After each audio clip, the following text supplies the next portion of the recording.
Hello दोस्तों, my self doctor Ajay Pal, senior homeopathic physician, Parshurampur बस्ती से। मैं अपने यूट्यूब चैनल पे आप लोगों का बहुत बहुत स्वागत और अभिनंदन करता हूं।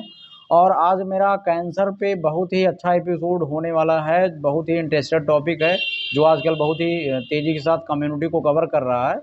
और इसमें सबसे इम्पॉर्टेंट ये है कि कैंसर लोगों को हो जाता है तब उसके बारे में उनको जानकारियाँ मिलती हैं, तो उसके क्या क्या pre diagnostic science and symptoms हैं, जिसको डायग्नोसिस के पहले के साइन एंड सिम्टम्स लक्षण हैं और क्या क्या उसके लक्षण और क्या क्या लक्षण मिलते हैं, तो इसके अकॉर्डिंग वो आदमी समझ सकता है कि हाँ, हमको मतलब हम प्री कैंसरस कंडीशन में है या कैंसर की चपेट में होने वाले हैं। तो इस पे सबसे बेहतरीन चर्चा करेंगे आज आपसे।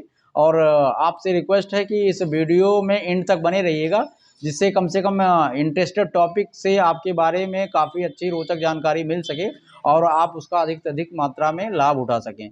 ठीक है, तो कैंसर के लक्षण, इसके पहले वाले वीडियो में कैंसर क्या होता है इसके बारे में मैं आपको बता चुका हूँ। आज कैंसर के क्या क्या लक्षण हैं और क्या क्या मतलब उसके डायग्नोसिस की जाती है, कैसे कैसे कैंसर का पता लगाया जाता है, कौन कौन सी जांचें करवाई जाती हैं, इसके अकॉर्डिंग इस पर चर्चा करेंगे। ठीक है, आज आपसे तो कैंसर के लक्षण मेनली क्या होते, कैंसर कारण क्या है। टोबैको एडिक्शन वालों को फैलता है, एल्कोहल ड्रिंकर्स को फैलता है, और जो फार्मास्यूटिकल और क्या बोलते हैं हर्बिसाइड फंगिसाइड्स, इनके जो पेस्टिसाइड्स या केमिकल फैक्ट्री में काम करते हैं उनको स्किन कैंसर, ये सारी चीज़ें होती हैं।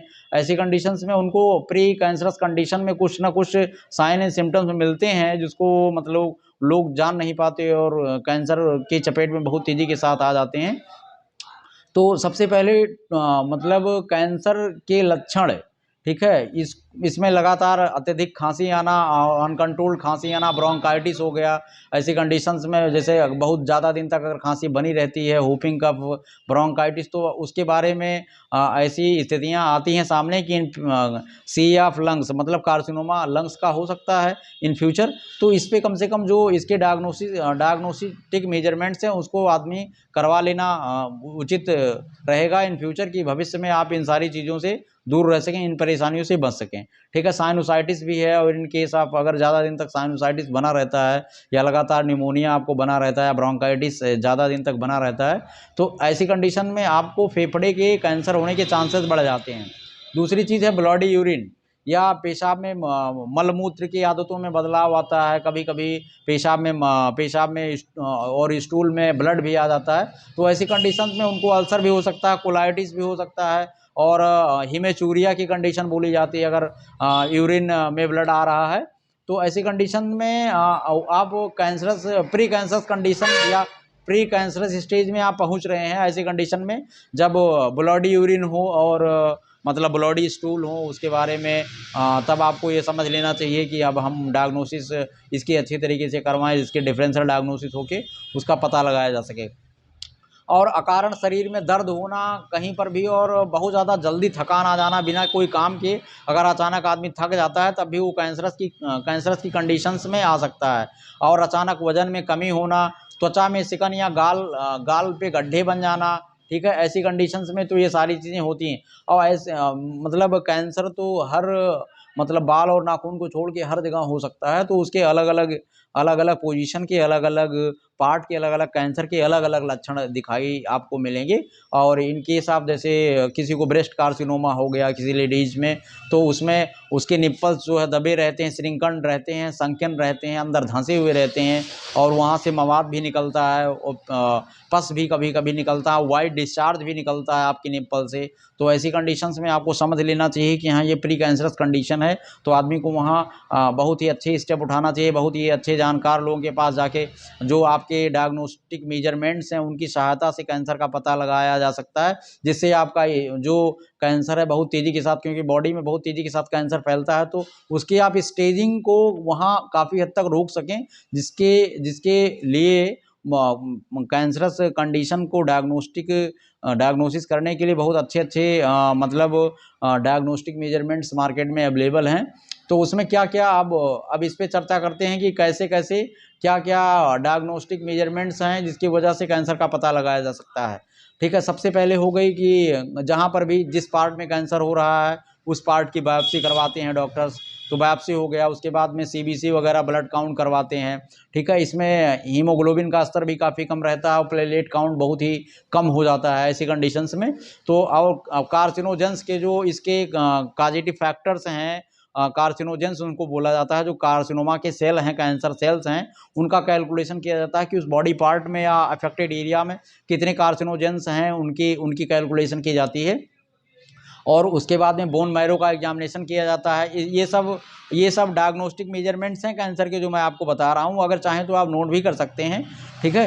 कार्सिनोजेंस का कैलकुलेशन हो गया, बोन मैरो एग्जामिनेशन हो गया, कैट स्कैन हो गया, उसके बाद में ईसीजी हो गया, लंबर पंक्चर टेस्ट हो गया, मैग्नेटिक इमेजिंग रेजोनेंस हो गया, एमईआर जिसको बोला जाता है, माइलोग्राम हो गया।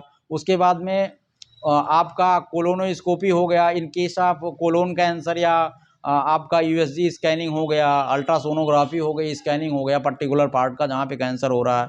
अब मैमोग्राफी हो गया, अगर किसी को ब्रेस्ट कैंसर है तो उसमें उसको मैमोग्राफी से ही स्टेजिंग का पता लग जाता है, क्योंकि अंदर स्ट्रक्चरल चेंजेस आपको देखने को मिलेंगे, बनावट में काफ़ी अंतर आपको देखने को मिलेगा एक नॉर्मल ब्रेस्ट सेल्स से, ठीक है। तो उसके बाद में और अगला हो गया पाइलोग्राफी हो गया, नेफ्रोटोमोग्राफी हो गया। बहुत ही एडवांस टेस्ट है जो मैं बता रहा हूँ। ये आपके किडनी कैंसर में सबसे ज़्यादा नेफ्रोटोमोग्राफी किया जाता है। अब उसके उसके नेक्स्ट में आपको मिलेगा पैप टेस्ट होता है, पैप स्मीयर होता है। तो बहुत सारे ये जो डायग्नोस्टिक ये नेम्स मैंने बताए हैं, इसका आप अगर एनालिसिस करवाते हैं किसी भी पेशेंट को जिनको ये कंडीशंस हो रही हैं, तो उसमें काफ़ी आसानी से पता लगाया जा सकता है कि आप प्री कैंसरस में हैं या कैंसर आपको हो चुका है या किस स्टेज का कैंसर हो चुका है। इसके बारे में पूरी जानकारी आप ले सकते हैं आफ्टर डायग्नोसिस, या आफ्टर जितने भी आपके क्लिनिकल डायग्नोसिस होते हैं उसके बाद में आपको पता चल सकता है कि आप किस चरण के कैंसर से जूझ रहे हैं या कौन सी स्टेज का कैंसर आपको है। ये सबसे अच्छा तरीका है पता लगाने का। तो इसीलिए आप लोग अवेयर रहिए, क्योंकि आप कम्युनिटी में बहुत तेज़ी के साथ फैल रहा है कैंसर। अपने आप को बहुत ही सेफ्टी मोड में रखिए, और कोई भी समस्याएं अगर होती हैं तो आप किसी अच्छे चिकित्सक से उसके बारे में सलाह ले सकते हैं कि हमको ऐसी ऐसी कंडीशंस हैं, इसके आगे क्या क्या स्टेप उठाना चाहिए। तो उसमें precautions is better than cure, ठीक है। उसके बाद में जो भी सारी चीज़ें हैं, अगर आप प्रिकॉशन लेते हैं, बराबर सावधानी बरतते हैं, तो आप उस चीज़ों से दूर रह सकते हैं ऐसी कंडीशंस में। आप लोगों को वीडियो देखने के लिए बहुत बहुत धन्यवाद, और मुझे आशा है कि आप लोगों को ये वीडियो बहुत पसंद आएगी, क्योंकि इसमें काफ़ी रोचक जानकारियाँ देने की मैंने कोशिश करी है, ठीक है। और आप लोग हमारे अगर यूट्यूब चैनल पे नए हों तो please follow the my YouTube channel doctor Ajay Pal homeopathy, और press icon bell icon for further more videos and details of more videos, and bell icon दबा लेंगे तो आप please subscribe the my YouTube channel. और उसके बारे में, क्योंकि इंटरेस्टेड टॉपिक्स पे जो भी आप मैं वीडियो अपलोड करूँगा आप लोगों को मिलता रहेगा, और आप लोग जानकारी उसके बारे में काफ़ी हद तक जानकार हो सकेंगे और अपने आप को सुरक्षित रख सकेंगे। मुझे आशा है कि ये वीडियो आप लोगों को बहुत पसंद आएगी। वीडियो देखने के लिए बहुत बहुत धन्यवाद आप लोगों का। बस।